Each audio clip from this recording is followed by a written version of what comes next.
Hello दोस्तों, मैं विक्की वैद्य। हमने अभी देखा था यूज ऑफ ए और एन। यूज ऑफ ए और एन। कल हमने देखा था कि दोनों का अर्थ होता है एक। दोनों का मतलब जो होता है वो एक होता है, चाहे ए हो चाहे एन हो।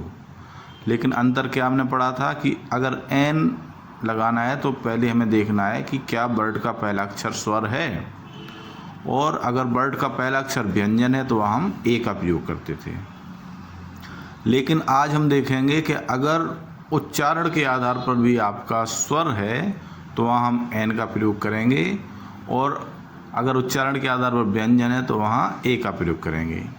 जैसे लिखा आ ऑनेस्ट मैन, तो ए ऑनेस्ट मैन लिख दिया, गलत हो गया। एन ऑनेस्ट मैन लिखेंगे तो सही हो जाएगा, क्योंकि इसे हम हॉनेस्ट नहीं पढ़ते, इसे हम पढ़ते हैं ऑनेस्ट। तो एन ऑनेस्ट मैन सही है। अर्थात अगर उच्चारण पहले स्वर का हो रहा है तो एक के लिए हम एन का प्रयोग करेंगे, और अगर उच्चारण हमारा व्यंजन हो रहा है तो एक के लिए हम ए का यूज करेंगे। लिखा है एन एम एल ए, क्योंकि सबसे पहले हम एम उच्चारण कर रहे हैं स्वर का।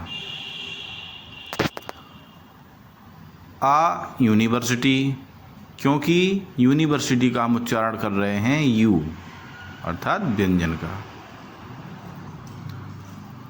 तो ये देखना है कि अगर उच्चारण हमारा व्यंजन हो रहा है तो हमें ए लगाना है, और अगर स्वर हो रहा है तो एन लगाना है।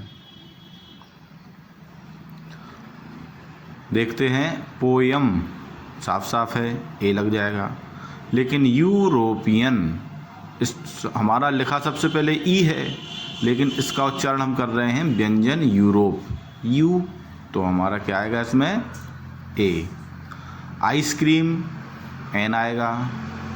आइडिया, आइडिया के पहले भी एन आएगा, लेकिन FIR, इसके पहले हम क्या लगाएंगे एन, क्योंकि उच्चारण हमारा स्वर हो रहा है।